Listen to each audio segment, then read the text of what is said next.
l'église est difficile à conduire. Surtout quand ce n'est pas une religion. Quand c'est une religion, il y a déjà des dogmes, c'est-à-dire des enseignements, des credos, des principes qui sont mis et suivis à la lettre depuis le haut du clergé, depuis le haut du synode, depuis le haut du collège sacré, comme on le dit. Et ça se perpétue de siècle en siècle. Et ce n'est pas Christ qui est honoré, mais ce sont les hommes. Vous savez, les pharisiens étaient une association très puissante, comme des sadducéens. Je disais à un homme de Dieu que nous, entre guillemets les évangéliques, on se dit les chrétiens réveillés alors qu'on est des gros dormeurs, on ne peut jamais en aucun cas démolir l'église catholique. Ce n'est pas possible. On ne peut jamais démolir les religions. Ce n'est pas possible. Mais chacun qui reçoit le Seigneur dans sa vie doit veiller à ce que, à la fin de son parcours, que Dieu lui dise, bon et fidèle serviteur, entre dans la joie de ton maître. Le combat n'est pas contre les religions. C'est un combat perdu. Parce que les religions vont exister jusqu'à ce que le Seigneur viendra. Puisque la prophétie dit clairement que la marque de la bête va être plus puissante à cause de la religion. La religion rendra la marque de la bête puissante. Et la religion, c'est le cheval de bataille du diable. Et Satan aime les religions. Et c'est lui l'auteur des religions. Et quand je parle de religion, tout ce qui est dénominationnel, même quand on parle de nous les pentecôtistes, c'est des religions. Et quelqu'un a dit la religion est l'opium du peuple, la drogue. Et dans l'histoire de l'église, les religions ont tué. Est-ce que tu sais ça, Brice Loubaï? Les pentecôtistes ont tué. Les catholiques ont tué. Les musulmans ont tué. Les hindous ont tué. La guerre des religions. On en a eu dans le passé. Tué au nom de Dieu. Ce qu'on parle aujourd'hui de la diade, la guerre sainte. Mais il y a des chrétiens qui l'ont fait. C'est masqué. Les croisades religieuses. Où les gens avec des croix, au nom de la religion, au nom de Jésus, ils ont tué aussi les gens. De la même manière que Rome et les empires médo-perses ont tué tous ceux qui professaient la nouvelle doctrine de Jésus-Christ.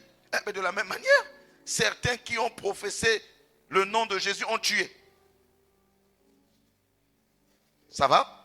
Donc la religion n'amène les gens nulle part si ce n'est à rencontrer le diable. Voilà pourquoi le christianisme n'est pas une religion, c'est une vie. Un homme avec son créateur. Que l'église existe ou que l'église n'existe pas, cette personne qui connaît son créateur a une communion, a une relation, a une intimité avec son créateur et il vit selon les règles et les principes du royaume de son créateur. Et c'est ce qui manque dans nos églises et en particulier ici à Puy de Vie. J'ai longtemps prêché. Je vous ai dit par exemple, avez-vous vu Abraham aller dans une église? Dites-moi, Abraham priait où? Noé partait dans quelle église? Voilà pourquoi je te demande de ne pas dormir. Si tu vois ton frère à côté qui ferme les yeux, tu dis, il faut que tu ouvres tes yeux, tu dois lui regarder le pasteur. Parce que ça, ce n'est pas une prédication, c'est un cœur à cœur. Parle même jusqu'aux enfants qui ont 15 ans, que vous m'entendez très bien. En 10 ans, c'est vous l'église de demain. Et 10 ans, ça va très vite. 10 ans, ça va très très très vite. Quand je vois certains de nos enfants, je voyais ma fille Eunice, j'étais surpris qu'elle a presque la même taille que moi. Mais Eunice, je l'ai vue très courte. Et le Seigneur m'a rappelé, sache que tu es en train d'aller vers la mort. Et Eunice est en train d'aller vers la vie. Quand quelqu'un atteint déjà 50 ans, ce n'est pas autre chose. Hein? Et quand quelqu'un s'approche de 50 ans, ce n'est pas la même chose. Hein? Qui est là, toi qui as 15 ans, dans 10 ans, tu seras peut-être prédicateur. Et tu vas devoir affronter certaines choses dans la vie.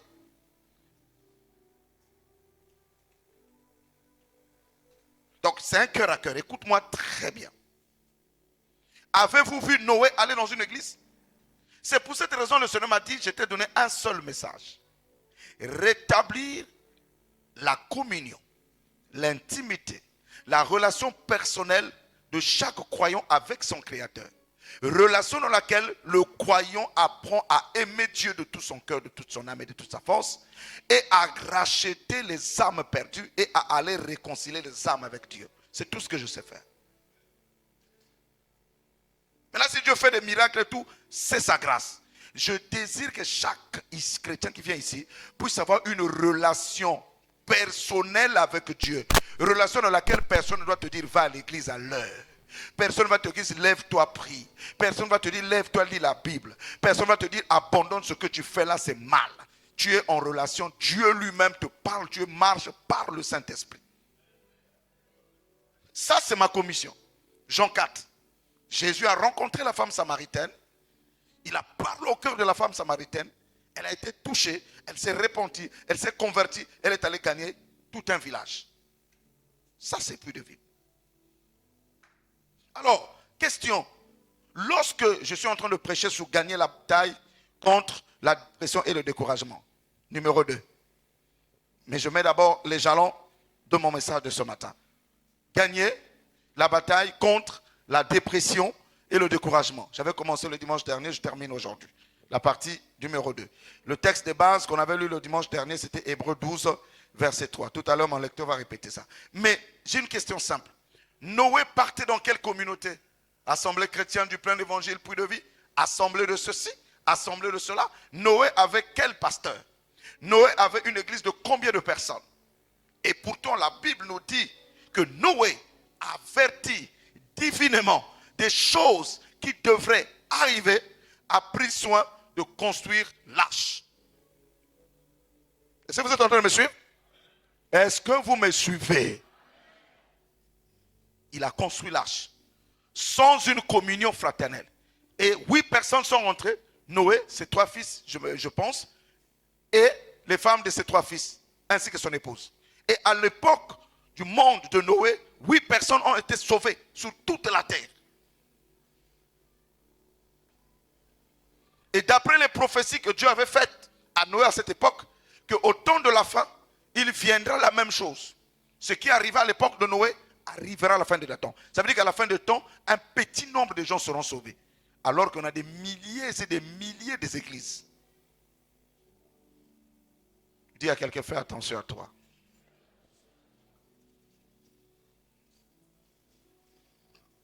Dites-moi, Enoch marchait seul avec Dieu. Enoch n'avait pas d'église. Enoch n'avait pas de pasteur pour lui dire il faut que tu pries. Enoch n'avait pas de pasteur pour lui dire il faut que tu viennes à l'église. Il faut que tu apportes tes dîmes et tes offrandes. Il faut que tu participes aux réunions des femmes, aux réunions des hommes, à l'intercession. Il faut que tu serves le Seigneur. Personne ne lui disait ça.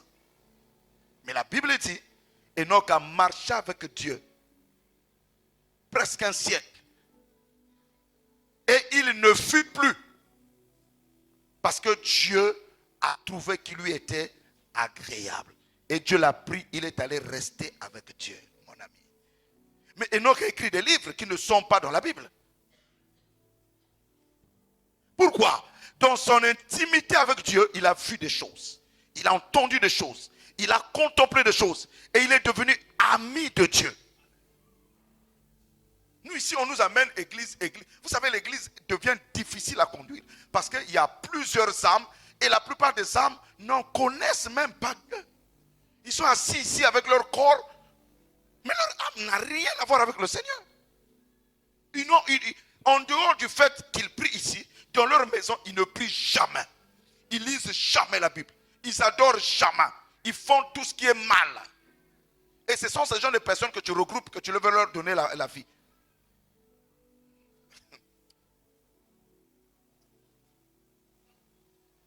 Mais Enoch marchait avec Dieu. Y a-t-il encore des gens comme ça sur la terre? Le désir de mon cœur, c'est que chacun de nous réussisse à marcher avec Dieu seul à seul. Voilà pourquoi les mariages sont des poisons de la foi. Parce que dans le mariage, tu peux perdre ton intimité avec Dieu. À cause d'un mari ou d'une femme qui n'a même pas une goutte de Dieu. Voilà pourquoi les églises là sont les tombeaux de la foi. À cause d'une sœur en Christ, tu peux perdre la joie du salut. Parce que ce qu'il a dit là, c'est un venin qui a parlé. Et toi, comme tu vis, tout à l'heure, je vais voir ça, la plupart des découragements dans nos églises viennent des paroles qu'un frère a dit à une sœur a dit à un frère. Oh, vous oubliez que ces paroles-là, ce sont des venins de serpents. Et dès lors que le frère a entendu qu'on a dit ceci, on l'empêchait de faire cela, la frustration rentre dans son cœur, le découragement rentre dans son cœur, il choisit de ne plus venir à l'église, il choisit de ne plus servir Dieu, il choisit d'être tiède, et il choisit d'être même bizarre, il met des cocons tout autour de lui ou tout autour d'elle pour pouvoir se préparer à se venger. Et quand vous arrivez là, il n'y a plus l'adoration. La Bible dit, si deux d'entre vous s'accordent, aujourd'hui, pardonnez-moi, je ne vais pas vous secouer, wow, non. Si deux d'entre vous s'accordent sur la terre pour me demander une quelconque chose, il leur sera accordé. Vous le savez? Donc, la guerre dans l'église, c'est l'accord des âmes. Ce n'est pas l'accord des corps. On vient ici. Non, on n'est pas en accord. Est-ce que là où tu es, là tu m'aimes? Est-ce que là où tu es, là tu aimes celui qui est à côté de toi? Est-ce que là où tu es, là, tes pensées sont pures en regard de tous ceux qui sont assis ici, devant là? Est-ce que tes pensées sont pures à l'égard de tous ceux qui sont assis là? Est-ce que tes pensées sont pures à l'égard même de celui qui est derrière toi? Or, Dieu sonde les profondeurs de cœur. Dieu ne regarde même pas nos paroles. Il vérifie l'exactitude de nos âmes. Et donc l'adoration n'est possible, la prière d'accord n'est possible que si moi et Enoch, on a les mêmes pensées, les mêmes sentiments. Voilà pourquoi dans la première église primitive, ils avaient dit, ils avaient un seul cœur, une seule âme. On n'a jamais dit un seul corps, on ne peut pas avoir le même corps. Chacun de nous, son corps est différent. Mais on doit arriver à être une seule âme. C'est-à-dire dans nos sentiments, dans nos émotions, dans nos manières de penser, dans nos manières de voir, nous voyons comme Christ. Et par la puissance de Christ, il arrive à briser les émotions négatives, à briser les sentiments négatifs, à briser les pensées négatives et à nous unir autour de Christ. Voilà pourquoi les ministères ont été suscités, les 5 ministères, apôtres, prophètes, docteurs, évangélistes. Ce n'est pas pour se dire, venez chez moi, moi j'ai plus d'onction qu'un tel. Venez chez moi, moi j'ai besoin. Non, c'est pour amener les membres du corps de Christ à l'état d'homme fait, à la mesure de la stature parfaite de Christ, à l'unité de la foi. Donc la victoire d'une église contre certaines maladies, contre certaines puissances démoniaques, vient de l'unité de la foi. Or, l'unité de la foi doit venir des cœurs qui se sont réconciliés. Mais combien de cœurs ici ne se sont jamais réconciliés avec Dieu et les uns envers les autres? Et on continue à venir à l'église. Alléluia. Alléluia. J'ai dit c'est un cœur à cœur.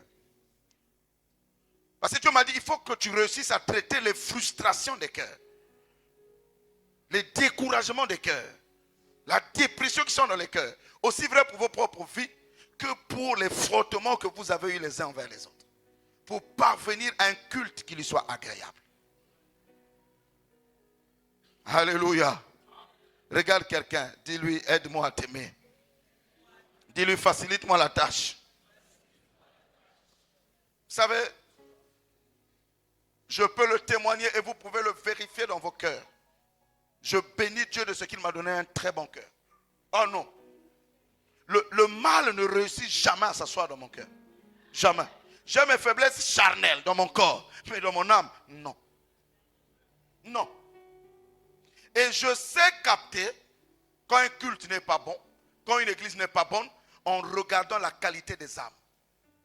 Pas la qualité de vos visages charnels, non. Vos âmes. Vous voulez que pour de vie sur une église puissante, les âmes doivent arriver à sortir des frustrations. Les âmes doivent arriver à sortir des découragements. Les âmes doivent arriver à sortir de la dépression. Les âmes doivent arriver à sortir du non-pardon. Les âmes doivent arriver à sortir de la haine, de l'hypocrisie. Pour rendre à Dieu un culte qui lui soit agréable. Alléluia. Alléluia. Hébreux 12, 3. Que dit la Bible là-bas? L'apôtre Paul.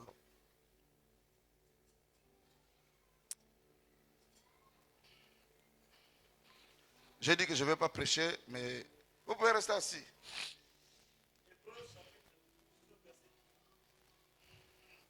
Considérez en effet celui qui a supporté contre sa personne une telle opposition de la part des pécheurs, afin que vous ne vous lassiez point l'âme découragée. Voilà. Quelqu'un dit l'âme découragée. Combien de gens, j'ai commencé à traiter ça le dimanche passé, mais je ne vais pas revenir sur les mêmes choses. Combien de gens aujourd'hui sont découragés? Je laisse d'abord de côté, je ne traite pas aujourd'hui le découragement lié à tes propres problèmes de la vie. Ça, j'avais traité ça le dimanche dernier. Si tu as la grâce, peut-être que je pourrais toucher ça vers la fin de mon message. Mais je parle du découragement qui se produit dans ton foyer et dans ton église. Je parle du découragement qui a lieu dans ton foyer, parce que le découragement qui se passe dans les foyers, on amène ça à l'église. Parce que l'homme et la femme prient à l'église, ou l'un d'eux prie à l'église. Et le découragement au sein même de l'église, suite aux frustrations, suite aux critiques, suite aux jalousies, suite aux calomnies, suite aux moqueries, suite aux conflits de personnalité. Savez-vous que il y a un poison que Paul parle dans Hébreux 10 qui mine nos églises. Hébreux 12, verset 14 à 15. Hébreux 12, 14 à 15. Ouais. Recherchez la paix avec tous et la sanctification, sans laquelle personne ne verra le Seigneur. Doucement, doucement. Je sens que toi-même, apparemment, tu es choqué déjà. Alors, chers anciens, la Bible nous dit de rechercher, pas de chercher. Quand on dit rechercher, ça dit on doit s'appliquer. On doit mettre toute sa volonté, toute son énergie. On doit faire de tout son mieux. C'est ça, rechercher. Ça marque, ça montre l'insistance, le désir, la ferveur, avec tous dans l'église, dans le foyer. Mais combien de foyers, combien de chrétiens qui sont assis ici dans l'église ne sont pas réellement en paix avec les membres de leur propre famille et avec les gens de la communauté? Alors que nous savons que s'il n'y a pas la paix, on ne peut pas voir Dieu. Nous sommes déjà sanctifiés par notre position en Christ. Mais la sanctification dont il est question ici, c'est de se séparer de certaines habitudes dont je sais que ça frustre les autres. Et ça peut détruire la vie de mon épouse, la vie de mon mari, la vie d'un frère, la vie d'une sœur. Ça peut pousser à une âme qui est faible, fragile, de ne plus venir adorer à l'église. Nous savons ça, mais nous, on ne s'attelle pas à rechercher. On plonge dans une hypocrisie. Eh bien, moi, je suis découragé et je suis devenu dépressif tellement que j'ai subi des humiliations, tellement que j'ai subi le rejet, tellement que j'ai subi des frustrations de la part des gens de l'église. Ah, les gens là, je les regarde maintenant de loin. Mais mon ami, toi, tu n'as jamais fait du mal au Seigneur? Et si le Seigneur décide de te regarder au loin, qu'est-ce que tu vas devenir? Je ne peux plus servir parce que bon, les gens ne sont pas les gens. Toi, tu oublies que toi-même tu es gens aussi. Et tu oublies que toi-même aussi tu es charnel. Tu oublies que toi-même aussi tu as blessé, tu as fait du mal. Mais tu refuses de donner à nouveau ton cœur à quelqu'un parce que tu as été blessé. Et tu refuses même de faire ce que Dieu te dit de faire. De servir même ton Dieu. À cause des frustrations. Et ce que tu oublies, verset 15. Veillez à ce que nul ne se prive de la grâce de Dieu. À ce qu'aucune racine d'amertume poussant des rejetons ne produise du trouble. Et que plusieurs n'en soient infectés. Quand Paul parlait de ça, il parlait à l'église. Quand on se prive de la grâce de Dieu, ça veut dire quoi? J'ai été frustré. je suis découragé, je n'arrive plus à avancer à cause de ceci, de cela, cela veut dire que je suis en train de me priver de la grâce de Dieu. J'oublie que la grâce de Dieu me permet de traverser tout ce que j'ai subi comme humiliation.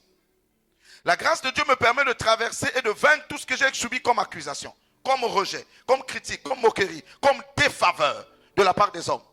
Et je m'appuie sur cette grâce parce que je sais que Dieu même, il a livré sa vie pour moi à la croix. Et même si j'ai traversé des moments difficiles dans mon église, dans mon foyer, je refuse d'être amer. Parce que l'amertume devient un poison de l'âme. C'est de l'acide sulfurique. L'amertume a la capacité de détruire toutes les vertus d'une bonne personne. Alléluia. Alléluia. L'amertume a la capacité de tuer les dons spirituels.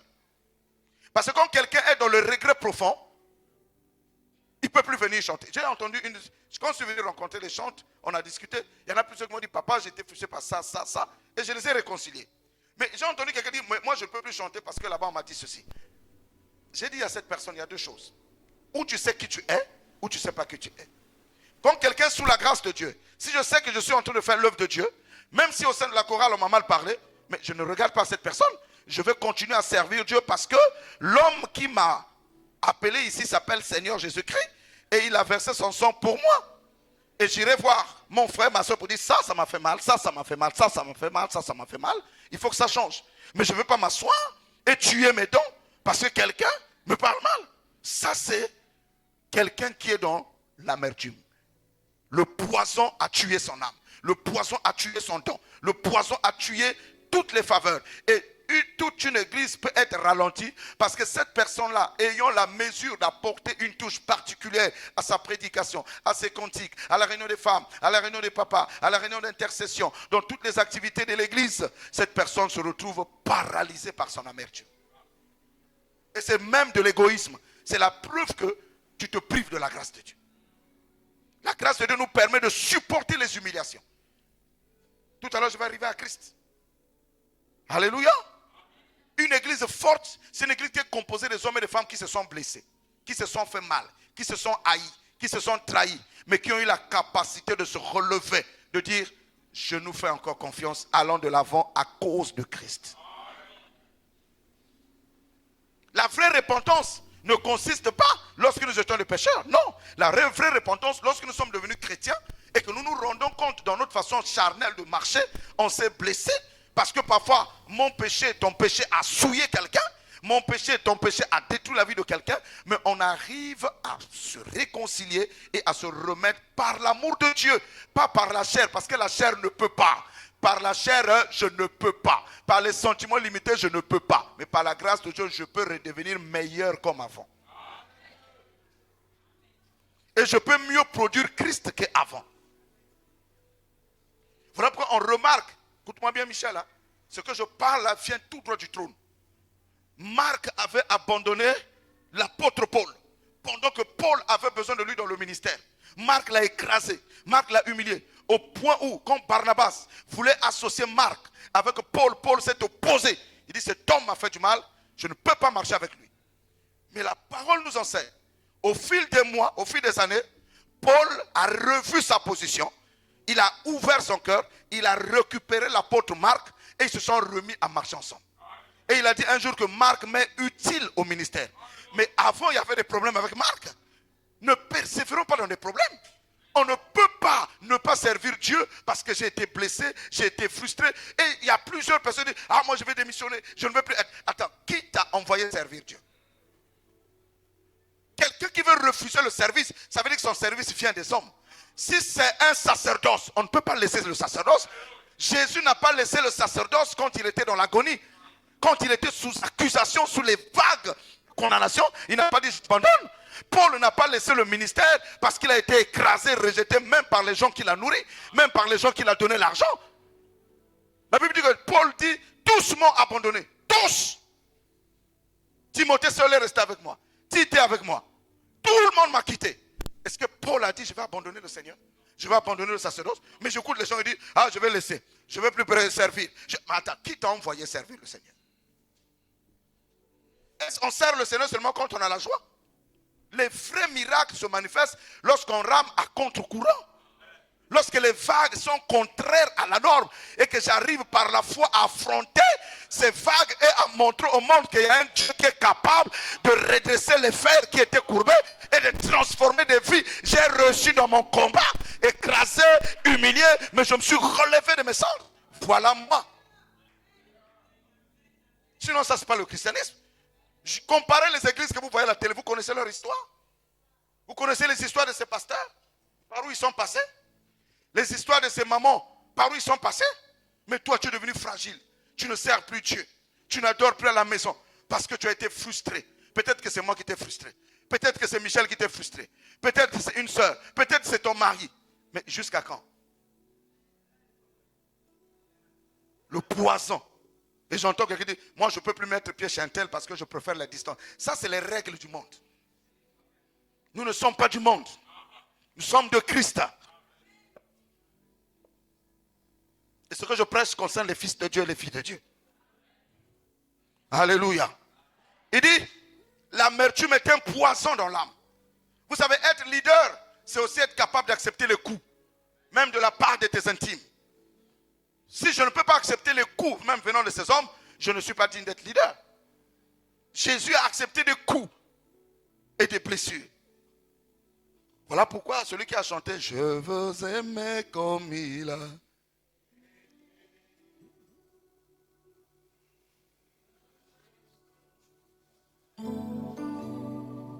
Sur ma route, malgré les coups. Vous savez, il y a des moments quand quelqu'un prie, tu sais que cette âme-là est frustrée. Sa prière ne monte pas. Quand quelqu'un chante, tu sais que ces âmes-là sont pourries. Ça ne va pas. Quand quelqu'un prêche, tu sais que ça ne va pas. Quand quelqu'un parle, tu sais que ça ne va pas. Une âme qui vit rayonne. Ce n'est pas une joie forcée.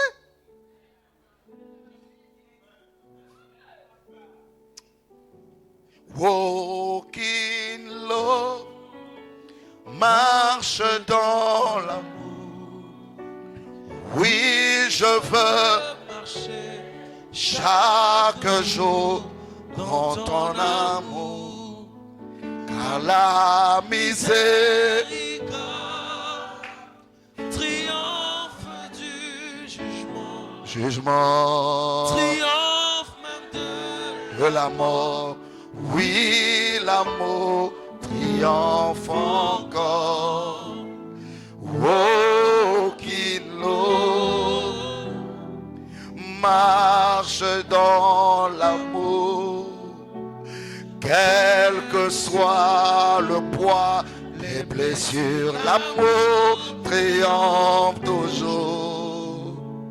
Walk in love. Je marche dans... J'ai appris une chose. Si tu n'es pas connecté à la source intarissable de l'amour divin, tu ne réussiras pas à marcher. Parce que l'homme est ingrat. L'homme est mauvais par sa nature. L'homme est méchant par sa nature. Donc si tu ne prends pas l'amour de Christ, tu ne feras plus du bien à quelqu'un. Tu n'aimeras plus quelqu'un.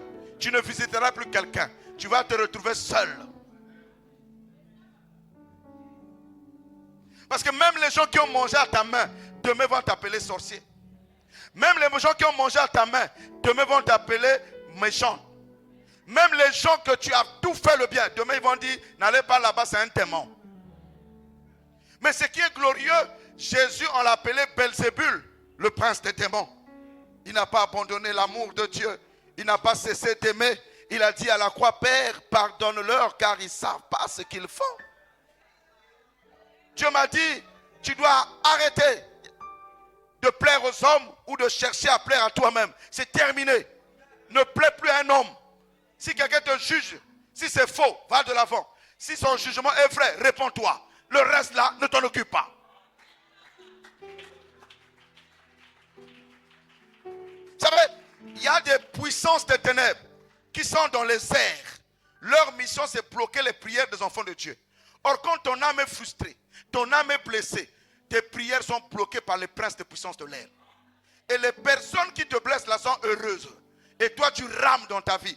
Et toi, tu souffres dans ta vie. Et leur joie, c'est de voir que rien ne doit marcher dans ta vie. Alors décide de te libérer de la tristesse, du découragement, des blessures pour être ce que tu dois être. Pour continuer à briller.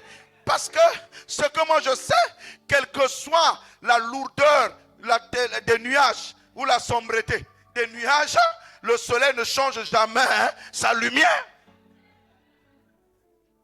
Et les étoiles continuent à briller, même quand il fait nuit.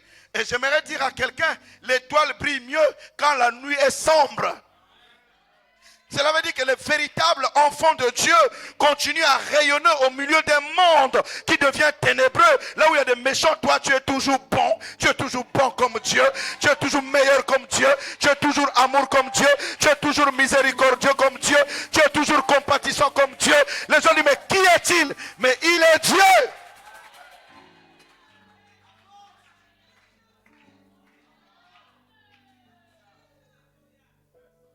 Plusieurs fois déjà, parfois même des gens que je regarde, ils sont assis à l'église, pardonnez-moi l'expression, si ça va sentir comme de l'orgueil. Ils ne vont même pas ma cheville, mais ils me disent quand même, tu sais, moi je n'aime pas ce que tu dis là, moi je n'aime pas ceci, je rigole. Mais Dieu te dit, il faut l'aimer. Hein? Quelqu'un qui va te voir au bureau, qui va te ramasser, tu regardes, j'ai le pouvoir de le virer à la seconde. Dieu dit non, tu n'utiliseras pas ce pouvoir, tu mettras la miséricorde. Vous croyez que c'est l'amusement? Quelqu'un pour qui tu as prié, par la grâce qui est sous ta vie, on lui a donné un poste. Il a eu tout dans tes mains. Demain, il te quitte, il te dit, je n'ai rien obtenu de lui.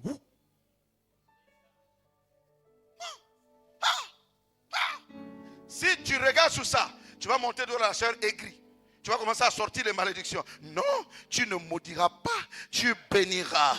Quelqu'un qui te maudit, bénis-le. Quelqu'un qui te calomnie, bénis-le. Dis du bien de celui qui parle du mal de toi. Parce qu'on a fait ça à Jésus. Et la terre devient dangereuse. J'ouvre une parenthèse. En 2019, on a eu le Covid, qui est allé jusqu'en 2020, n'est-ce pas? Crise sanitaire. On sort du Covid, la guerre de l'Ukraine avec la Russie.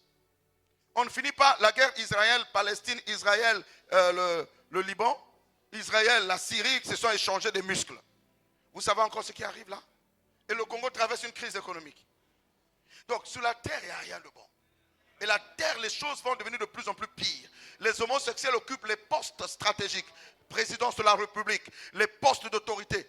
Vous allez faire quoi? Les transgenres ont le commandement sur l'économie, sur les finances. Les Illuminati tiennent les finances, tiennent la bourse, tiennent la monnaie, tiennent le dollar. Ils peuvent décider de faire rentrer le monde dans la dépression. On a fait vacciner les gens, tout le monde. On a dit, si tu ne te vaccines pas, tu ne vas pas travailler. C'était un test.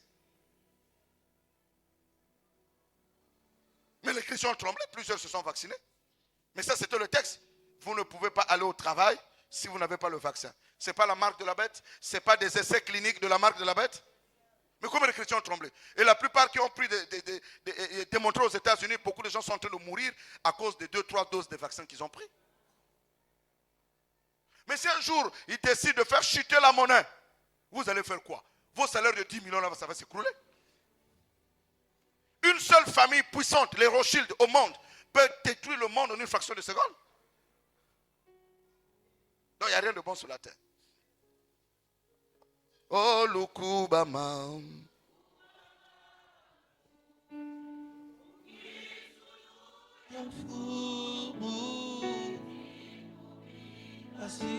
Alléluia.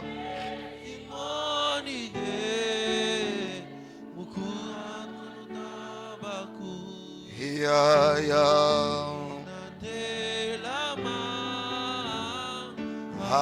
Alléluia, moi. Matoko luko bameno Bwana mvolose.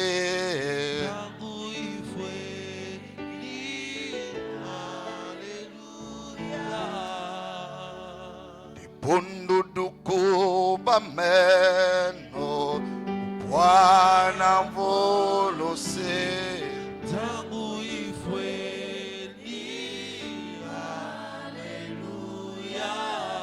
Oh Lukubama. Oh.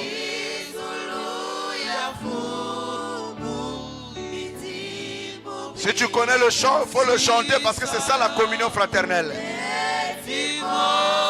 C'est ça la communion fraternelle. Alléluia.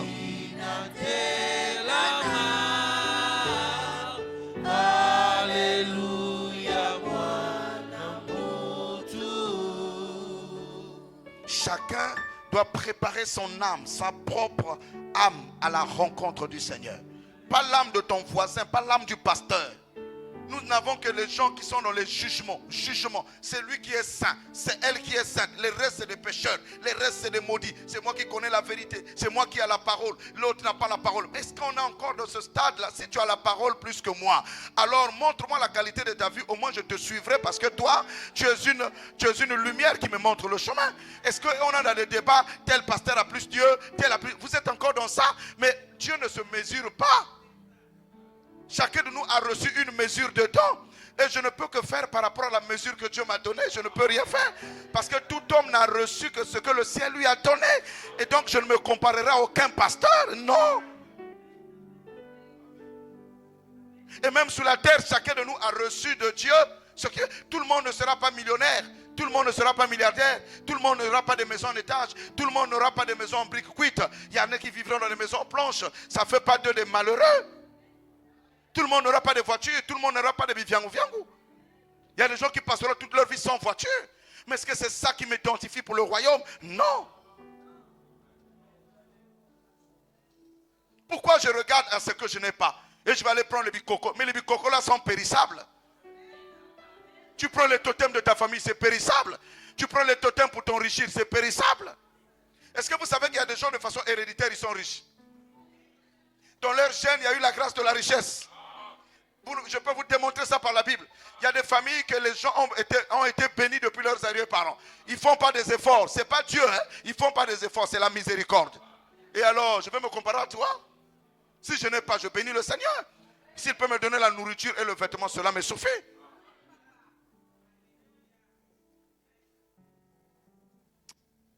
Il n'y a plus la miséricorde dans nos églises. La miséricorde a disparu. Que des jugements, que des jugements, que des comparaisons, que des comparaisons. Et ça tue. Et les âmes sont découragées. Ceux qui veulent servir ne peuvent plus servir. Parce qu'on juge. Lui n'est pas digne. Elle n'est pas digne. Lui il est trop péché. Lui là c'est pas bon. Mon ami, avant que toi tu sois bon là, tu étais comment?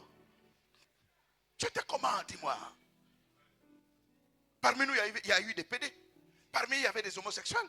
Parmi nous il y avait des fornicateurs, des masturbateurs, des gens qui ont même assassiné, empoisonné, des gens qui ont même fait avorter les femmes ou avorter. Et maintenant, tu t'as fait grâce. Maintenant, quand une soeur vient, elle est boiteuse. Toi, tu ne peux pas. Toi, tu ne peux pas. Tu es trop sale. C'est toi qui as le nettoyant.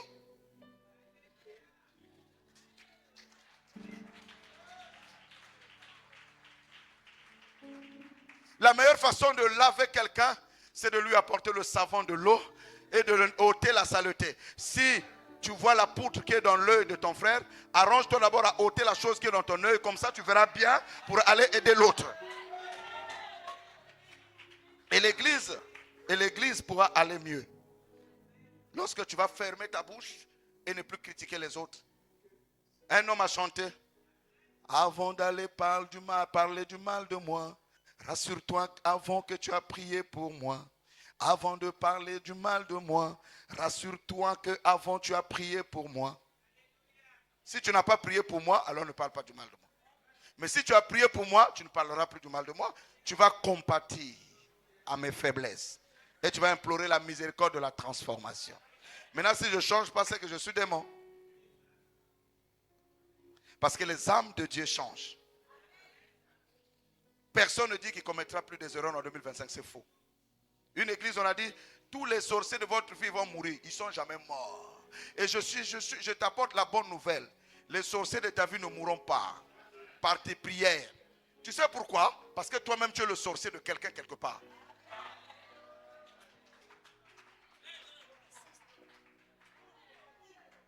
Le sorcier de ma vie ne mourra pas par mes prières.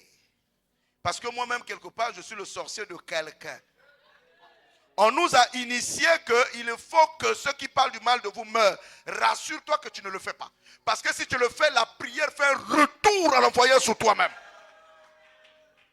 Or, Jésus, son jugement est juste. Quand il a dit aux hommes, qui de vous n'a jamais péché, qu'il jette le premier la pierre. Voici l'homme saint qui demande aux autres qui sont devenus peut-être comme lui de jeter la pierre. Personne n'a jeté la pierre. Tous s'enfuient, accusés par leur conscience. Et Jésus a dit, femme, où sont ceux qui t'accusaient? Il dit, mais ils sont partis. Jésus lève la tête. Vous savez, Jésus écrivait d'abord pour la première fois, Premier Testament. Il a écrit pour la deuxième fois, Deuxième Testament, Deutéronome. Donc il a annulé la loi qui condamnait cette femme. Il a libéré la grâce lorsqu'il s'est courbé pour écrire pour la deuxième fois. Maintenant il a dit, moi non plus. Moi qui suis la grâce, je ne te condamne pas. Parce que moi je suis venu briser les alliances qui te retenaient dans la captivité. Je suis venu te rendre libre. Va et ne pêche plus. Pourquoi? Parce que je t'ai donné ma grâce. Seule la grâce peut libérer quelqu'un du pouvoir du péché. Ce n'est pas tes jugements. Donc ces prières-là, je n'ai pas vu un apôtre prier comme ça. Si tu es dans la droiture et qu'un homme diabolique se dédouble pour te faire du mal, Dieu va s'occuper de lui. Parce que là, il rentre dans le domaine des esprits pour t'attaquer. Mais si c'est seulement parce que quelqu'un parle du mal de toi et que toi tu veux sa mort, il faut te rassurer que tu n'as jamais parlé du mal de quelqu'un et tu ne parles pas du mal de quelqu'un. Sinon, c'est prier avant de te tuer. Depuis que j'ai lu dans la Bible, quand je frapperai le méchant, ne te réjouis pas, de peur que j'enlève la malédiction sur lui. Faisons attention. Hein? Nos églises nous ont tués, ils nous ont éloignés de la vraie parole. Si je continue à vivre ma vie comme Dieu le veut, dans la soumission, dans l'obéissance, la Bible me dit, quiconque se lèvera contre toi, tu la condamneras. Et toute arme forgée contre toi sera nulle et sans effet. Pourquoi? Parce que tu es dans la lumière et tu vis comme Dieu le vit. Et tu es dans la soumission. Et donc quand on t'attaque, celui qui t'attaque va tomber. Sans même que tu pries, lui va tomber. Parce qu'il est venu toucher à un oint. Ne touchez pas à mes oints. Ne faites pas du mal à mes serviteurs. Celui qui touche à un oint de Dieu, Dieu s'occupe de lui. Donc, mais un oint de Dieu ne parle pas du mal des gens.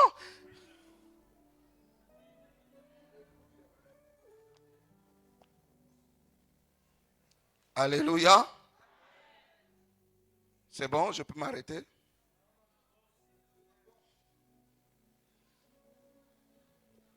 Mon ami, tu dois guérir de tes frustrations, tu dois servir le Seigneur. Vous devez arrêter avec ça. L'enfantillage l'a fini. On ne va pas aller en 2025 avec les mêmes enfantillages.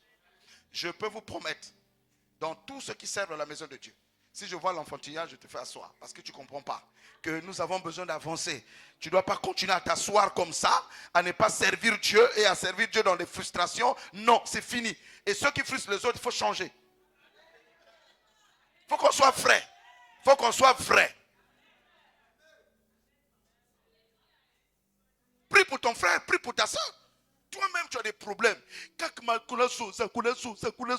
Vous ne vous fatiguez pas.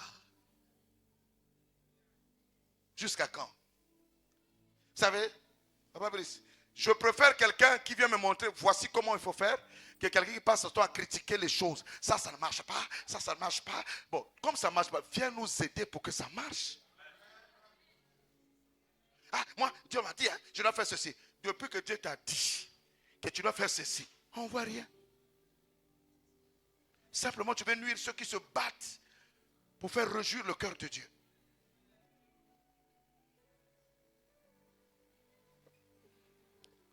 Hérin, Luc 12, 15. Dis à celui qui est à côté de toi, ta vie ne dépend pas de tes biens, même si tu es dans la richesse.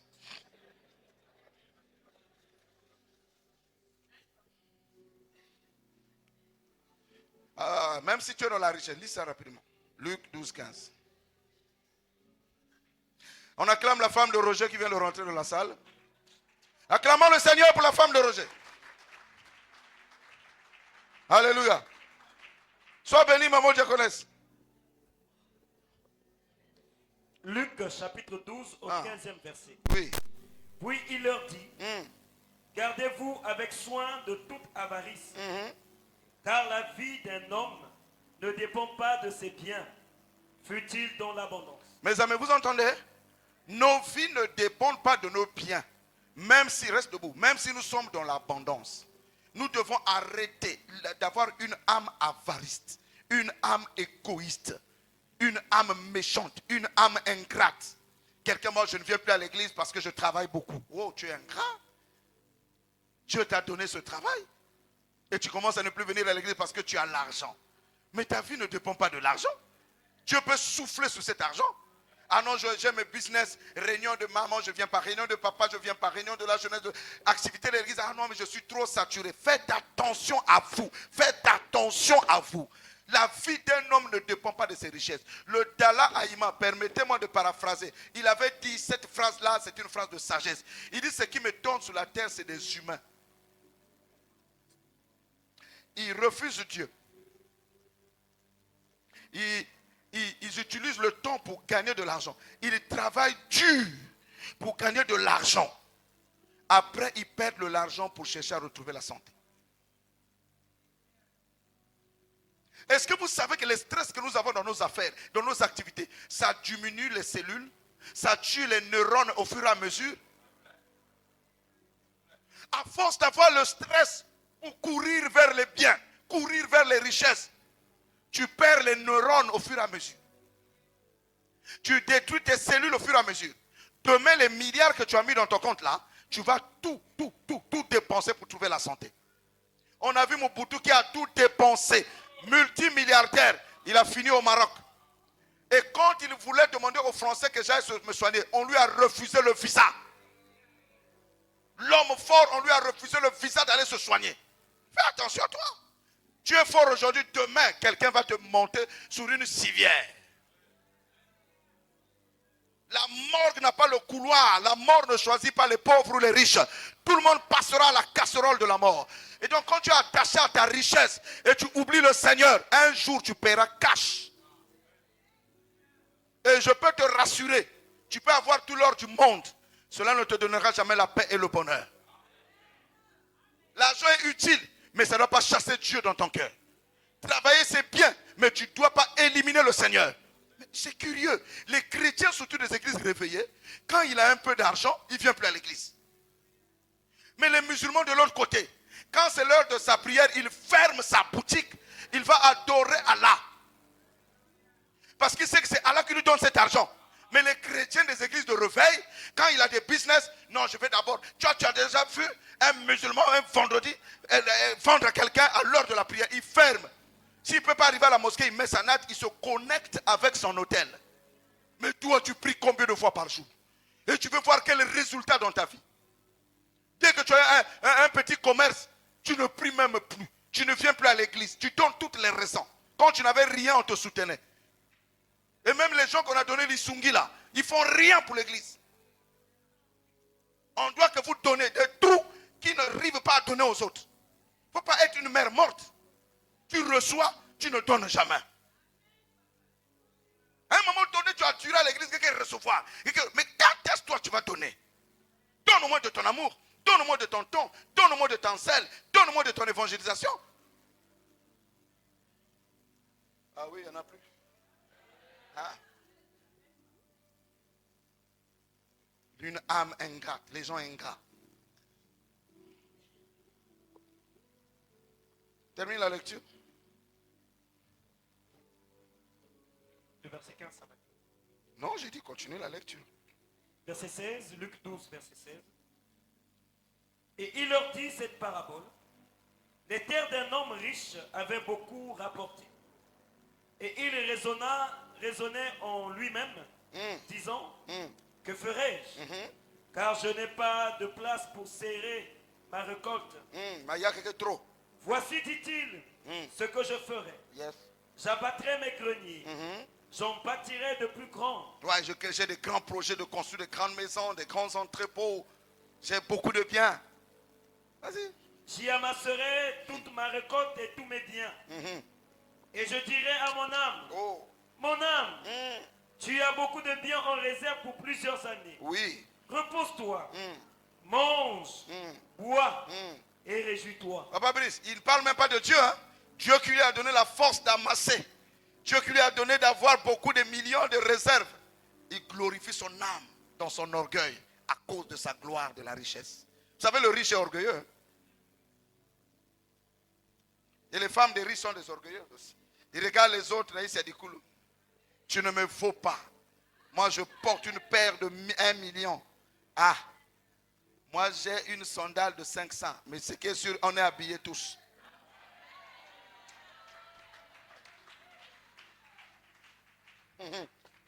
Continue. Verset 20. Mhm. Mais Dieu lui dit, Dieu lui dit. insensé, Ça veut dire fou. cette nuit même, Cette nuit. ton âme te sera redemandée. Ça veut dire que la foi n'a pipié. Et ce que tu as préparé, pour qui cela Ça sera veut dire que ozo kufa na butu pa yo, ozo kufa na butu yo. Yote, nazo lo baga. Ozo kufa na butu, ngena kufua na pipié. En teke on dit quoi? Tu vas savoir quoi? Tu vas savoir quoi? Alléluia. Tu vas savoir quoi? Quand Dieu te dit ça, donne des lois déjà à ta maison, puis bien na foaka. Aïe aïe ensemble. Et ce que tu as préparé, Et ce que tu as préparé, pour qui cela sera-t-il? pour qui? Pour qui? Une fois j'ai fait rire on s'est dit, toi, tu vas construire une maison de 30 millions. Ok, il n'y a pas de problème. Dis-moi, tu vas rembourser 30 millions en combien d'années? Il a gratté la tête. C'est-à-dire, à quel moment tu auras le bénéfice? Ça veut dire que tu le fais pour tes enfants. Les maisons que vous construisez là, tu vas dépenser 100 millions pour une maison. Dis-moi si tu mets ça en location même de 500 000. En combien de temps tu vas trouver? Prends ton âge. Mets 100 millions dans une maison. Mets en location. Combien tu vas mettre en location? Surtout que la chute immobilière. À quelle année tu vas récupérer d'abord tes 100 millions? Et après, tu vas commencer avec des bénéfices. Tout en sachant qu'il y a les dégradations. Il y a l'usure de la maison. Ça veut dire que les maisons qu'on construit, c'est pour les générations futures. Parce qu'on veut rassurer nos enfants. Ou bien peut-être parce que demain, je vais revendre peut-être. Mais si c'est pour faire des bénéfices, non. Maintenant, là, non. Donc, ça veut dire quoi? Même si tu as des milliers de maisons, j'entends quelqu'un, oh non, il a 1000 parcelles. Ça, c'est, tu as quel problème? Ça, c'est l'avarice. Bon, nous là, on a besoin d'une parcelle pour l'église. Donne-nous une parcelle pour l'église. Sur le nombre de parcelles que tu as. Donne-nous au moins une parcelle, on va ouvrir notre église. Tu défends. Parce que tu es avare. Donne-nous une parcelle qu'on aille mettre une assemblée là-bas. Dieu sera glorifié. Quand Dieu te donne beaucoup, c'est pour aider l'église. Est-ce que vous savez qu'il y a des gens, parfois, il est seul dans la famille, pas les bicocos, mais Dieu l'a béni pour qu'il soit le Moïse de la famille, le Joseph de la famille. Donc, il faut aider les membres de ta famille. Ce n'est pas seulement toi et ta femme et tes enfants. Tu as des soeurs, tu as des frères, tu as des neveux, tu as des nièces. Fais du bien aussi aux membres de ta famille. Et en plus, viens nous faire du bien ici aussi à l'église. Ça veut dire que notre vie, je conclus en disant, que ton âme ne soit pas dans la tristesse parce que tu n'obtiens pas les choses de la terre. Parce que la vie ne dépend pas de ces choses. Si Dieu te fait grâce de les posséder, bénis-le. Si tu ne les as pas, continue d'avancer avec le Seigneur. Je vais terminer par 2 Corinthiens 4, 16 à 18. La meilleure façon de vaincre la dépression, le découragement, les frustrations, c'est de fixer ses regards sur Jésus. Ne jamais les fixer sur les choses qui t'entourent. On fixe les regards sur Jésus, on confesse l'œuvre achevée de Christ à la croix, on confesse ses promesses avec notre bouche, on les déclare et on commence à regarder à l'invisible. Voici le secret que je vous laisse aujourd'hui. Apprends à regarder à l'invisible si tu veux vaincre les frustrations, si tu veux vaincre les découragements, la dépression, l'envie de tout arrêter, l'envie de tout abandonner. Il faut que tu enlèves tes yeux sur les choses visibles, sur les choses passagères, sur tes forces. sur tes capacités, sur ton argent, sur les amis, sur ta femme, sur tes enfants, sur ton mari. Tu enlèves tes yeux sur ces choses visibles que nous voyons là, sur les interprétations des uns et des autres à ton sujet. Tu commences à les placer dans l'invisible de Christ. Ça, c'est mon secret. J'ai réussi à dominer les stress de la vie en portant mes regards au-delà de mon cœur, au-delà de ma chair, au-delà de mes relations, au-delà de mes capacités, au-delà de mes compétences, au-delà de toutes les personnes qui peuvent m'aimer ou me faire du bien. Je les fixe sur les choses invisibles. Ton amen devait être plus fort que ça parce que là, je vais à la conclusion. Tu les portes sur l'invisible en Christ. Et je prie que Dieu illumine les yeux de vos cœurs pour que vous voyez au-delà de ce que vous ressentez aujourd'hui. Parce que ce que tu ressens aujourd'hui va s'arrêter et peut te paralyser toute une vie. Mais quand tu captes les choses dans l'invisible, ça te propulse dans l'accomplissement de ton futur immédiat. Or, j'ai prêché fort cette phrase. Lis-moi ça, 2 Corinthiens 4, versets 16 à 18. C'est pourquoi ne perdons pas courage. Oh, j'aimerais dire à l'église Puits de Vie, ne perds pas courage. Relève-toi, sers le Seigneur. Relève-toi dans la prière. Relève-toi dans la louange et dans l'adoration. Réveille-toi, gagne les âmes. Réveille-toi, va de l'avant. Le meilleur est avec toi. Ne perds pas courage. Et lors même que notre homme extérieur se détruit, notre homme intérieur se renouvelle de jour en jour. Donc, la force d'un chrétien, c'est son homme intérieur. Et l'homme intérieur, c'est mon âme. Mon âme doit être renouvelée par le Saint-Esprit et la parole. Voilà pourquoi Dieu avait dit à Josué que ce livre de la loi ne s'éloigne point de ta bouche. Médite-le jour et nuit pour agir fidèlement selon tout ce qui est écrit. J'aimerais interpeller quelqu'un. Ne passe pas ton temps devant la télévision, devant les réseaux sociaux. Imprime les paroles de vie dans ton âme découragée, dans ton âme abattue, jusqu'à ce que ton âme va prendre la couleur du ciel. C'est-à-dire, il y a des moments quand tu pries, tu montes à un niveau où tout ce qui t'entoure ne te dit plus rien. Oh, est-ce que vous connaissez ce chant-là? Tout ce qui m'entoure ne me dit plus rien. C'est quoi? Hein? Plus rien pour moi. Tellement que ton âme est imprimée de la couleur du ciel. Vous savez, lorsque tu insistes de contempler le ciel, lorsque ton âme contemple la lumière de l'alpha et l'oméga, ton âme devient lumière. Voilà pourquoi Paul dit, nous aussi le visage découvert, nous contemplons le Seigneur, pas derrière le voile, mais nous contemplons le Seigneur sans voile. Et nous sommes transformés en la même image, de gloire en gloire. Quand tu vois quelqu'un qui ne progresse pas dans sa vie, son âme n'est pas suffisamment exposée à la lumière. Non. Tu es exposé à tes problèmes, exposé à tes mayakas, exposé à tout au monde. Il y a des moments où ignore ta femme, ignore tes enfants, pousse ton âme dans une gloire. Tu l'adores, tu l'adores, tu l'adores. Et les soucis s'écroulent, et les humiliations s'écroulent, et les frustrations s'écroulent. Vous savez, quand un fusée, ou la fusée, c'est pas quoi, mettez l'article, quitte la zone de confort, on lui avait mis beaucoup de cales. Beaucoup de cas, les œuvres de la chair, les passions, les jugements, les condamnations, tout ça, tout son environnement. Quand il monte à un premier niveau, il y a quelque chose qui tombe. Bam, bam, bam. Il pousse. Mais pour rentrer dans l'atmosphère, je ne sais pas où là-bas plus haut, il doit perdre encore une autre charge. Aïe. Pour atteindre sa destinée, il doit perdre encore une charge. Et plus qu'il perd la charge, plus qu'il pousse. Et à un moment donné, quand il perd la dernière charge, il plane. Et là, il devient stable dans l'atmosphère. Donc, il y a des niveaux où ton âme, l'adoration, c'est pas chanter. L'adoration, c'est la contemplation. Je suis avec Dieu, je ne chante pas, mais j'attends le chant. Je soupire. Qui a déjà atteint le niveau de soupirer dans la présence de Dieu? C'est-à-dire que tellement de défis. Oh, tu fais seulement. Oh. Soupirer, c'est quoi? J'ai fait des longues marches. Je suis épuisé. Je viens dans la présence de Dieu. Papa, qu'est-ce que je peux te dire? Tu sais toutes choses. Quel chant je peux te chanter? Je n'en ai pas. Je viens seulement soupirer. La Bible dit le Saint-Esprit intercède de nous par des soupirs inexprimables. Il n'y a pas de cantique. Il n'y a pas de mots.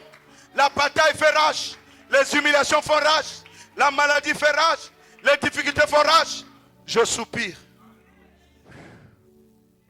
Je ne sais pas par où commencer. Je soupire. Je ne sais pas par où terminer. Je suis seulement couché sous ma natte dans ma chambre. Les larmes de mon âme sortent. Oh, je contemple le Messie. Je contemple le bon berger. Je contemple celui qui peut sauver mon âme. Celui qui peut arracher mon âme des ténèbres. Celui qui peut me rendre agréable à lui. Les hommes vont me donner toutes sortes de noms. Mais lui m'appelle mon amour. Et là tu dis, je ne vais rien que vouloir te louer, adorer ton Seigneur et ta fidélité. Seigneur, Je veux n'être qu'à toi. Jésus, je t'aime.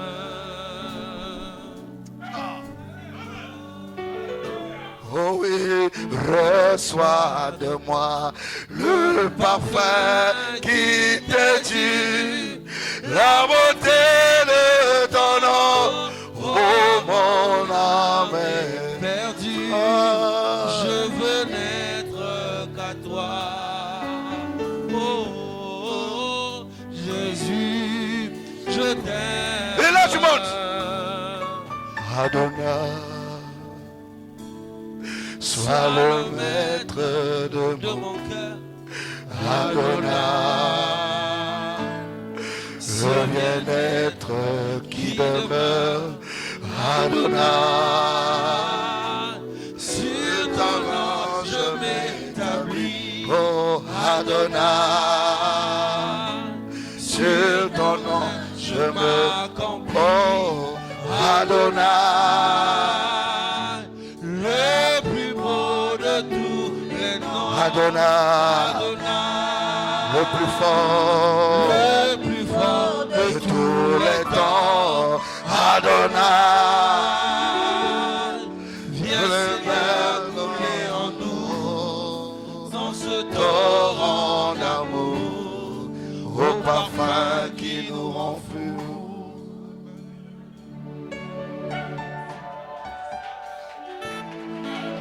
Et là, je m'en fous des batailles de ma vie.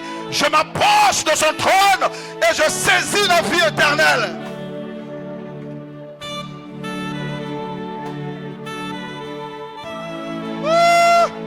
Adonai connaît les battements de mon cœur.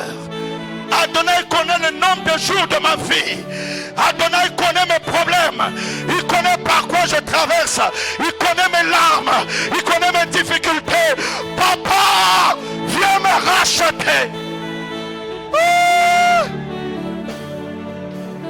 Mais sans lever, nous voulons s'élever, t'adorer adorer. et te célébrer, Adonai. Oh, tu es le Tu Père. es le Père de tous ceux qui ont le Fils en eux. Tu es Dieu. Tu es Dieu. Tu remplis les cieux, Adonai. Adonai. Adonai. Oh, sois le maître de puits de vie en 2025. Sois le guide suprême de cette communauté. Qui demeure, Adonai. sur ta main je m'établis. Adonai. Adonai. Sur ton nom je m'accomplis. Je trouve la sécurité auprès de toi. Oh, Le plus beau, le plus fort de tous les temps, c'est lui, j'ai vu. Le Christ, le Messie. Alléluia. le plus fort, Il est fort pour changer ma vie. Il est fort pour bouleverser mon âme, pour transformer. Seigneur coulé en Nous, en ce c'est torrent d'amour, au parfum. qui nous rend fous. Aïe, aïe, aïe. Jésus, je t'aime. Jésus, je t'aime. Jésus, je t'aime. Jésus, je t'aime. Je t'aime, Seigneur. Je t'aime, Seigneur. Tu es ma force. Tu es la force de ce peuple. Seigneur, tu es la force de ce peuple. Seigneur, tu es la capacité de cette communauté. Tu es le réparateur des âmes brisées. Tu es le réparateur des cœurs brisés. Tu es le réparateur des cœurs frustrés. Tu es le réparateur des cœurs malades. Tu es le réparateur des corps malades.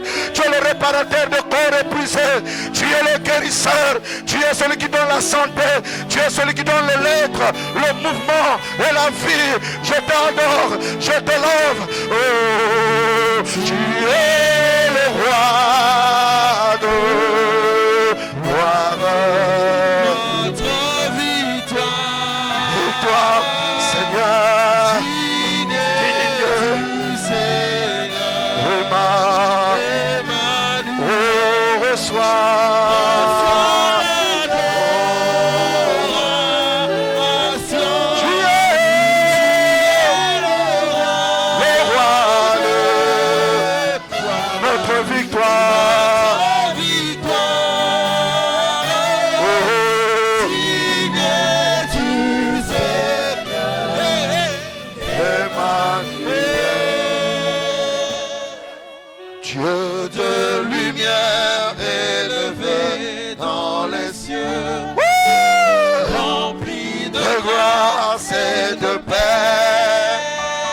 Je suis rempli ce matin de ta grâce.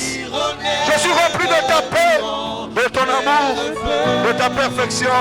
Gardien de l'éternité. Oh, pourquoi quitter ce palais de bonheur? Ah, moi qui étais un chantier de misère, un chantier abandonné, rejeté, écrasé, méprisé, papa, tu m'as aimé.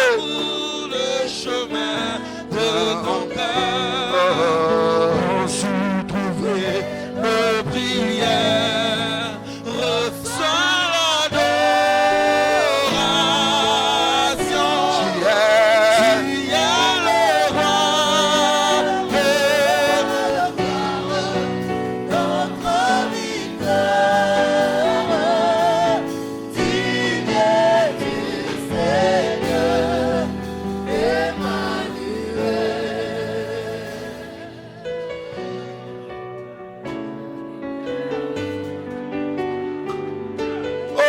Nanyango nakokanisa na yo na likolo ona katia motema na je connais oh makomikaba pesa mobimba mokonzi akokana yo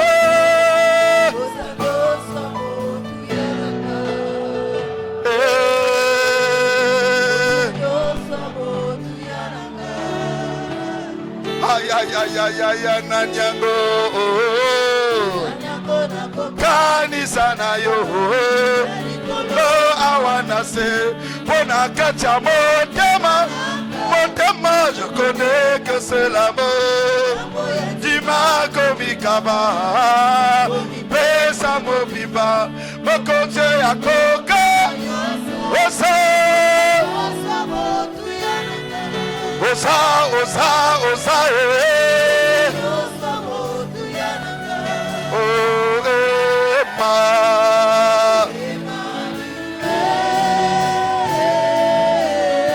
Zamboyo ebongina kemo ebongina nyosa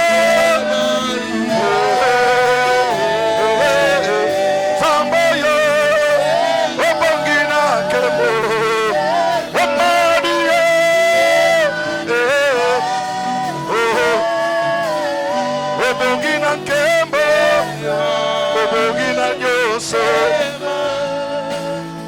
est-ce qu'on peut soupirer dans sa présence, contempler?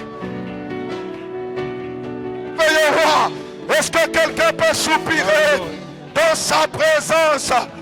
Désire Dieu, celui qui guérit l'âme, celui qui console l'âme, celui qui rétablit toutes choses. À lui soit la gloire, à lui soit l'honneur, dans l'église et au siècle des siècles et au tout temps, car il est digne.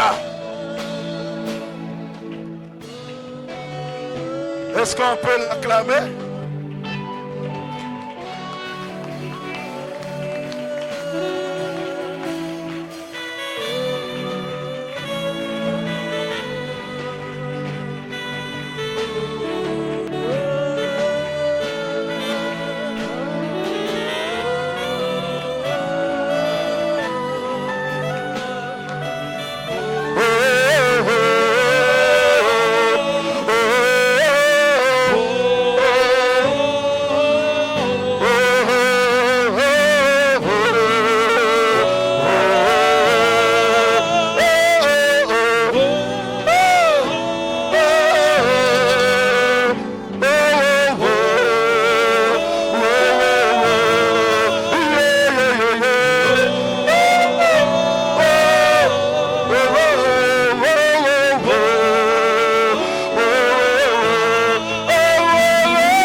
Est-ce qu'on peut l'acclamer?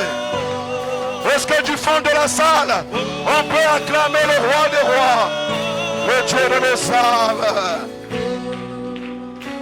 Je vais terminer. Nous allons passer à la Sainte Seine. Je termine. Donnez-moi 2 minutes. Mon fils finit la lecture. 2 Corinthiens chapitre 4, verset 16. Oui. C'est pourquoi nous ne perdons pas courage. Oui. Et lors même que notre homme extérieur se détruit. Oh, je suis tellement malade. Mon corps, je ne le sens plus. J'aimerais dire à quelqu'un, regarde à l'agneau. Regarde à l'agneau, ton corps est détruit. Regarde à Jésus. Oh. Notre homme intérieur se renouvelle de jour en jour. De jour en jour. Car nos légères afflictions du moment présent. Brice Loubaï, nos légères afflictions, nos légères pressions externes. Nous avons la pression tout le temps. La pression de la vie. La pression de tout abandonner. La pression des maladies qui ne quittent pas. On prie, ça ne quitte pas. La pression de situations qui ne changent pas. Veulent m'amener à abandonner Jésus. Veulent m'amener à dire à Jésus, mais qui es-tu? Je suis obligé de te dire que arrête de regarder à ces pressions. Considère ça comme des légères maladies, des légères souffrances, des légers temps de chômage. Ça va passer parce qu'il y a un Dieu qui est capable d'arrêter la maladie, d'arrêter cette souffrance, de modifier le temps. Il est le chef de notre foi. Tiens la main de Dieu. Les moqueries des hommes, ça va passer. Le chômage là va s'arrêter. Le diabète n'est pas éternel. Oh, les douleurs de dos ne sont pas éternelles. Toutes sortes d'hémorroïdes ne sont pas éternelles. Toutes sortes de douleurs digestives, des cancers, c'est pas éternel. Il y en a qui la vie éternelle. Si tu as la vie éternelle, ne crains rien. Le sida n'est pas éternel. La tuberculose n'est pas éternelle. L'hypotension n'est pas éternelle. L'hypertension n'est pas éternelle. Il y a un Dieu qui est éternel. Et ce matin, au son de ma voix, il t'apporte la santé. Il t'apporte la guérison. Il t'apporte la joie. Il t'apporte la consolation. Il t'apporte la foi. Il t'apporte le courage. Tu as besoin de courage. Je te communique le courage. Tu dois continuer à aimer le Seigneur.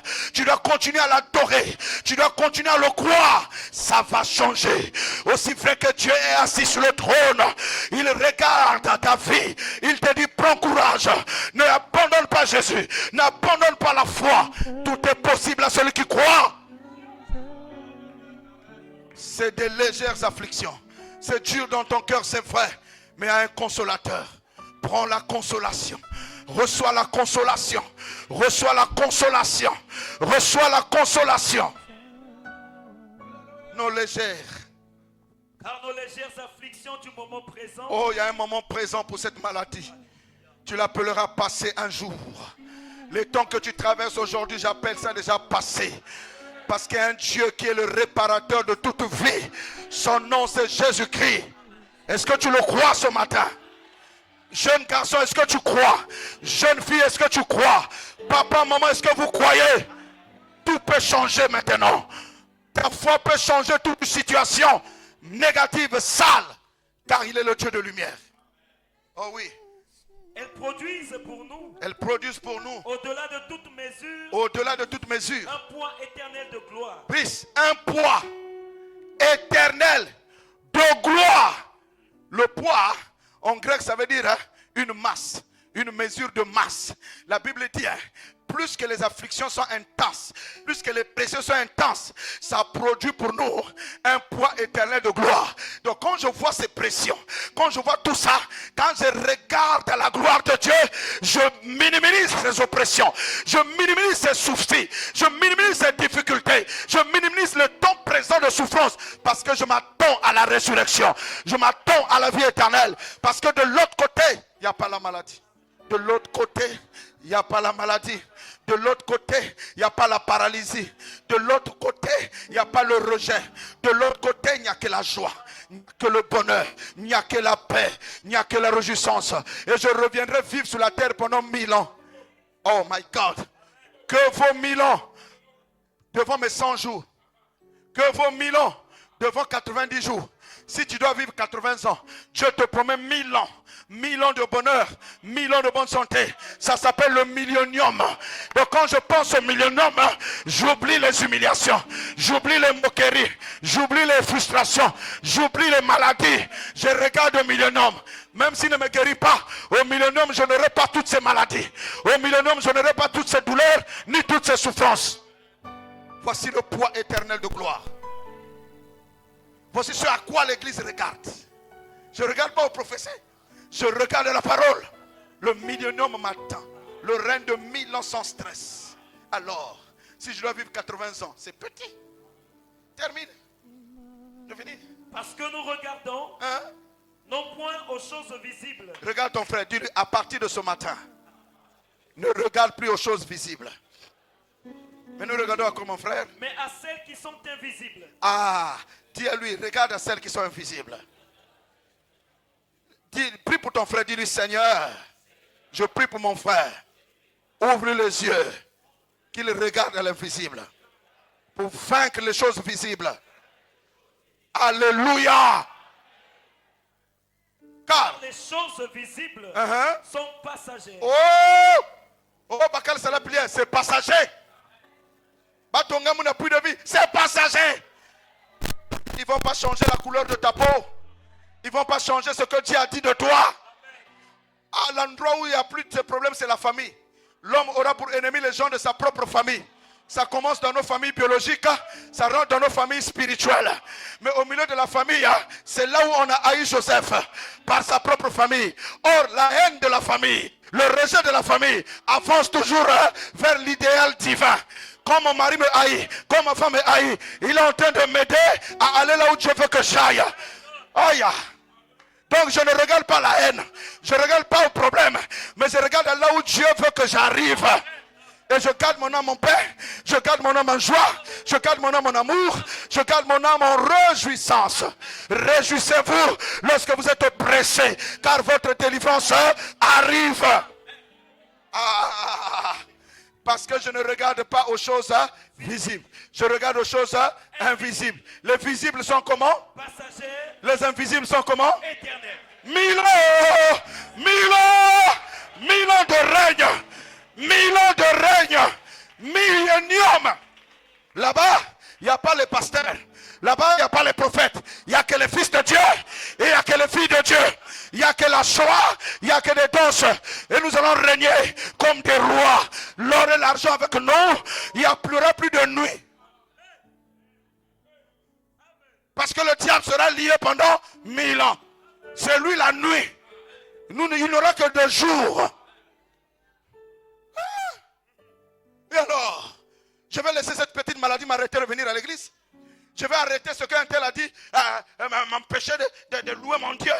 Je louerai mon Dieu. Peu importe ce que je ressens, je le glorifierai, je le célébrerai. Alléluia. Et je vais terminer en disant ceci.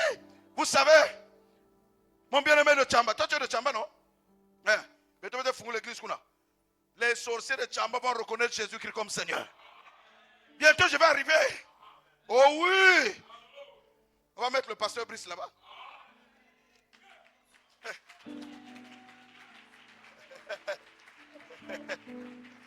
Alléluia. Et donc, Moïse, je vais clôturer par ça. Moïse, il est né, il a grandi chez Pharaon. On l'appelait le prince de l'Égypte. Quand il sortait, les Égyptiens à genoux. Quand il sortait, les esclaves hébreux à genoux. Le grand Moïse. Mais quand Dieu a ouvert les yeux spirituels de Moïse, du haut de son palais royal, il regarde les Hébreux. Pour les Égyptiens, c'est des esclaves.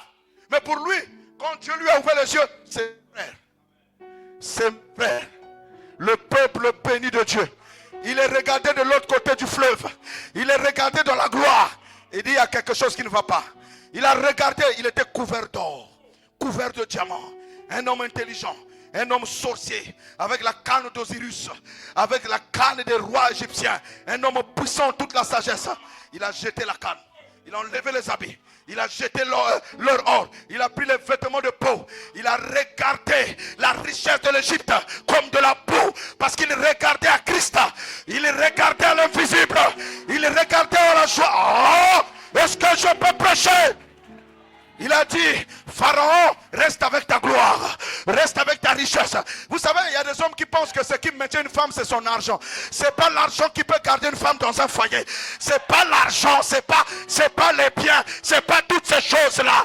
C'est pas l'argent qui fait quelqu'un. Mais il doit avoir quelque chose qui attire, quelque chose plus grand que ça. Alléluia.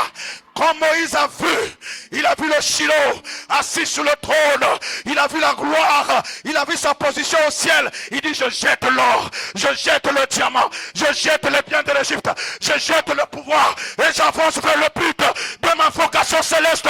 Et j'avance vers le but de ma vocation céleste. C'est ça. Donc tu n'as pas contemplé Jésus, tu ne sauras pas abandonner le monde, abandonner les rejets, abandonner les choses qui attirent, abandonner ta gloire, abandonner ta position. Il est monté. Et Dieu, oh my God, Dieu lui a donné les arts de l'esprit. Il lui a donné un acompte. Les arts de l'esprit, c'est l'acompte. Il lui a donné l'acompte de la gloire. En lui amenant au mont Horeb, il descend dans un buisson ardent, tout en feu. Moïse voit, quelle est cette vision? Dieu lui dit, Moïse, le temps d'abandonner la magie est arrivé. Le temps d'abandonner la sorcellerie est arrivé. Le temps d'abandonner ce qui te retenait en Égypte est arrivé. Ôte tes sandales, car le lieu où tu te tiens est une terre sainte. Il dit, qui es-tu? Je suis. Qui es-tu? Je suis. Pas je suis. Jésus entre dans le monde. On dit, qui es-tu? Je suis. Et moi je dis, qui suis? Je suis. En Christ, je suis. Fils de Dieu, je suis. Triomphateur, je suis. Quel il est? Et quand Moïse a goûté à la gloire, il est allé voir Pharaon avec la canne. Il dit, Pharaon, ce que j'ai vu, je m'en fous de ton or. Il y a des gens qui s'étonnent. Je suis en train de prêcher de façon spirituelle. Qu'une femme quitte toute une richesse pour aller même vivre avec un pauvre. Il y a des femmes, nous quittons la richesse du monde. Nous sommes l'épouse de Christ. Nous allons vers le mari fidèle. Nous abandonnons les choses que le monde nous retient. Nous allons voir le mari.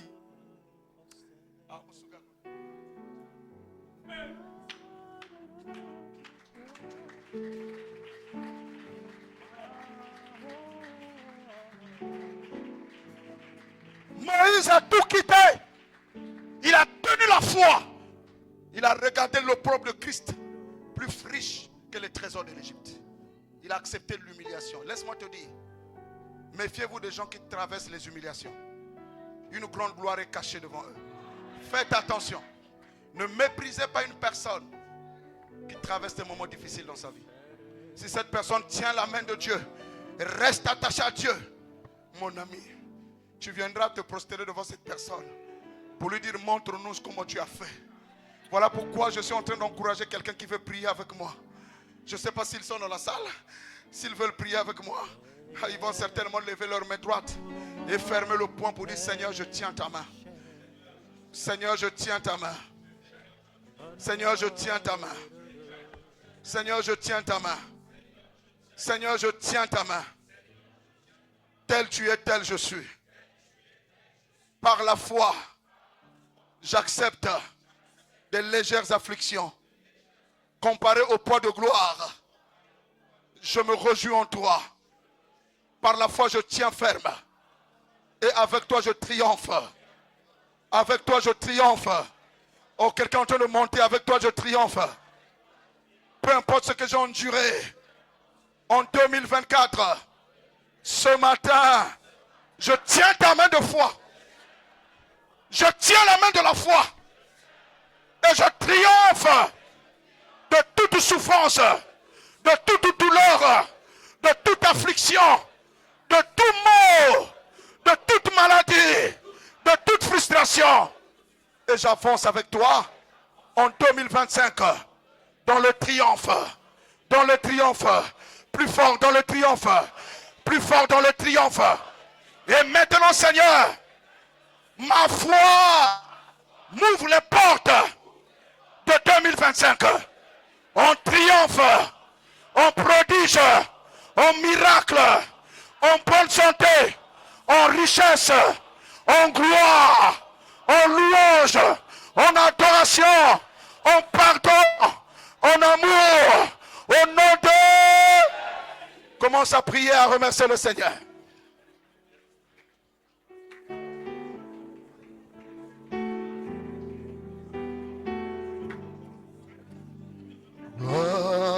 La lumière qui aveugle nos ténèbres,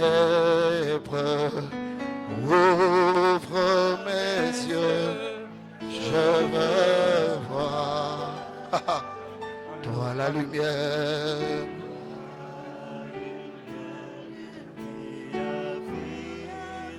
Prie, prie, prie, prie. Annonce, annonce 2025 de merveilles. Il est la lumière qui a vu nos ténèbres de 2025 et nous fait rentrer dans la gloire. Toi la lumière. La lumière. Ouvre mes yeux. Ouvre mes yeux, je veux voir.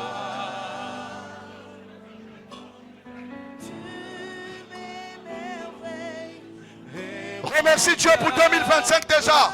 Élève ta voix, proclame la victoire en 2025. Remercie le roi pour 2025.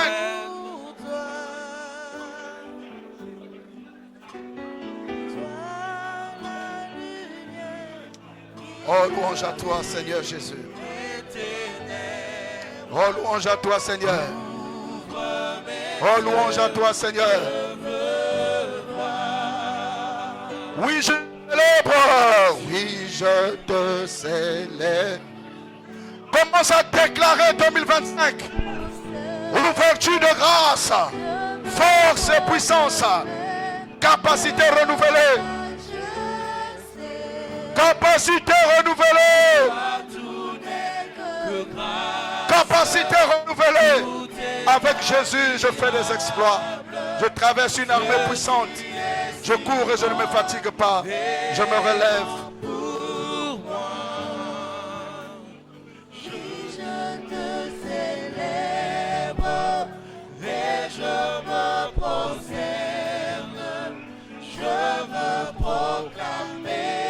Ta majesté. Alléluia. Toi, tout n'est que grâce, tout est admirable. Dieu, tu es si grand et mon Acclame ta victoire, acclame ta victoire.